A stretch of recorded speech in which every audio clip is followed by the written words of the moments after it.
Frustrating discovery for some moviegoers in Atlanta late last night. Their cars broken into, windows smashed, hundreds of dollars worth of stuff stolen. This happened last night at the AMC movie theater on Camp Creek Parkway. Good Day's Natalie Foltz joining us live now from APD headquarters. Natalie, wow. It's the latest here in Atlanta. Natalie Foltz for Good Day Atlanta. Very frustrating for those folks. Thanks, Natalie, for the latest there. 6:04 is your time now. Police say the victim of an attempted robbery shot 3 of his attackers yesterday afternoon at a Kroger in DeKalb County. They say this happened along Wesley Chapel and South Hairston Road. Lee Chaplin, police say the victim shot at people who tried to rob him, but they fired back. A couple, a male and a female, who were in the grocery store. They were being followed by some individuals in the grocery store. We believe that there was an intent by the people who had followed them outside to do something, to rob them or to take their car. Police transported 2 of the men with gunshot wounds to the hospital. They are expected to be okay. Police not releasing the names of anyone involved in that shooting. Also in DeKalb County, a killer caught on camera is on the run after murdering a man outside a hair salon. The suspect seen getting out of his car, raising his gun, firing several shots at the 29-year-old victim. The man was shot 4 times before he died. Investigators still don't know why he was targeted. We see absolutely no motive. There's no interaction between these two in these videos at all. Police say the shooter had been watching the victim, waiting for him to leave the salon. No one else was hurt in that incident. Protesters calling for charges to be dropped against 2 people involved in violent arrests at Waffle House. The demonstrators gathered at the company's corporate headquarters in Decatur yesterday to speak out against several arrests that happened recently at Waffle House locations in Alabama and North Carolina. In one incident, Shakesia Clemens was arrested in April when an employee said she threatened to blow up the restaurant after a dispute over a fork. The second case involving Anthony Walls, who was choked outside a North Carolina Waffle House following a heated argument between Walls and store employees. These are 2 young people that were essentially just trying to eat. They were discriminated against, called out of their names. They were physically abused. The charges are unreal to me because I've never been in trouble like this before. I'm a hard-working person.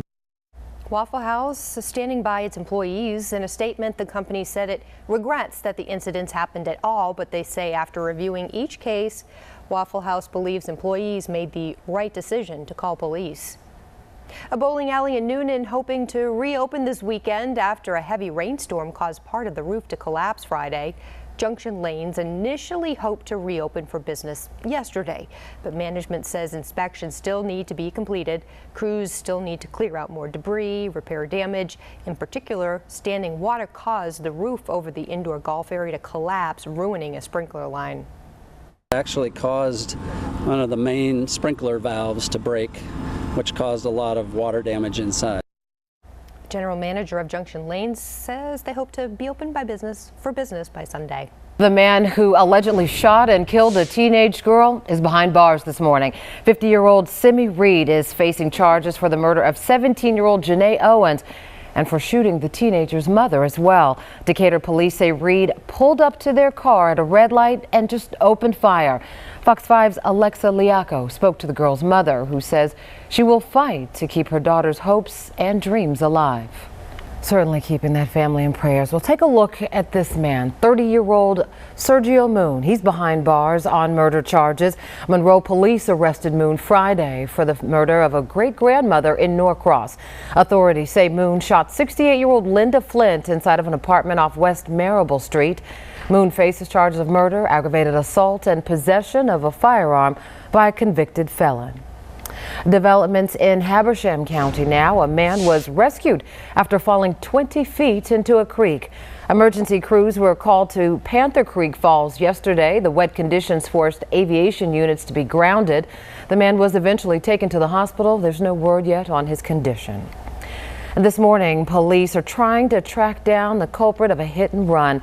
A mother was struck by a car as the suspect fled on Campbellton Road in southwest Atlanta. 33-year-old Brandy Brewer miraculously survived, and as Fox 5's Jacqueline Schultz reports, the victim has a plea to help find the suspect. To Rockdale County now, where authorities are on the lookout for a missing mother and her baby. They tell us 34-year-old Danielle McKinley was last seen Tuesday morning with her 1-year-old son Zaire Harrell on Pine Ridge Trail in Conyers. Now the mother may be driving a 2008 gray 4-door Nissan Altima with no tags. If you have any information on their whereabouts, police would like to hear from you.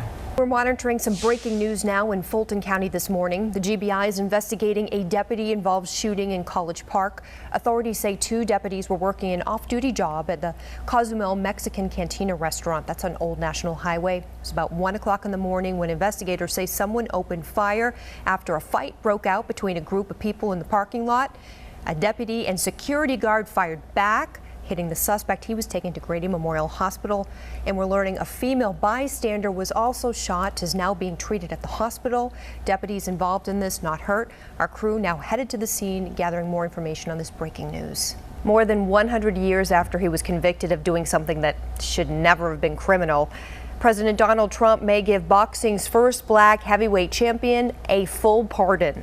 Boxer Jack Johnson was convicted in 1913 of accompanying a white woman across state lines. The verdict came from an all-white jury. Well, now President Trump says he made clear his name. Johnson died in 1946. 6:42 is your time. A large rally held across from the White House yesterday. Protesters marked day 4 of the Black Men's Convention with the 10,000 Black Men's March. Speakers addressed police shootings of unarmed civilians, growing violence within urban communities, and issues with the administration. Members of the NAACP, the National Action Network, and Black Lives Matter also in attendance. A homework assignment at a charter school in San Antonio set off an uproar. Students were instructed to make a list of the negative and positive aspects of slavery. When students showed their parents the assignment, they were not happy. School immediately responded, agreeing with parents, saying there is no debate about slavery. It is, quote, immoral and a crime against humanity. My wife picks him up from school, and as soon as they pulled out of the parking lot, he showed her the assignment and was pretty distraught about having to perform such a classroom assignment. The school placed the teacher on leave pending their investigation.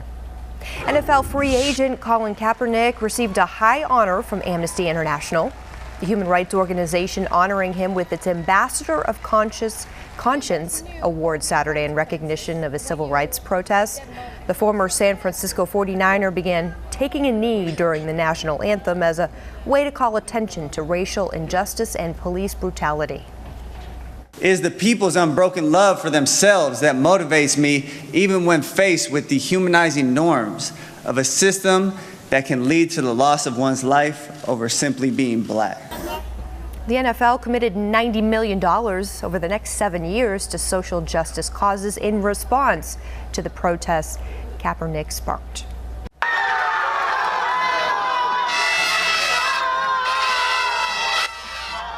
Wow, my goodness, listen to that. Almost the entire population of Brazil's 210 million were glued in front of their televisions as Brazil faced off against Costa Rica in the World Cup. That's so neat. The Brazilian national team pulled off a near miracle for their faithful, defeating Costa Rica 2-0 by scoring both goals in stoppage time. That's incredible. Brazil takes on Serbia Wednesday in Group E action at 2 p.m. on FS1. And speaking of the World Cup, an almost $2,000 stone-encrusted soccer ball was made. Wow. This comes after news broke out saying Russia would be hosting 4 matches for the 2018 World Cup. Well, it's decorated with 9,700 Swarovski crystals. The luxury soccer ball took 2 weeks just to make the glitter to create the sparkle. Well, 4 balls are still available if you want to get one. And the world's only ban on women drivers, it's about to come to an end in Saudi Arabia. Women will soon be allowed to legally take the wheel there starting Sunday. But as Fox's Laura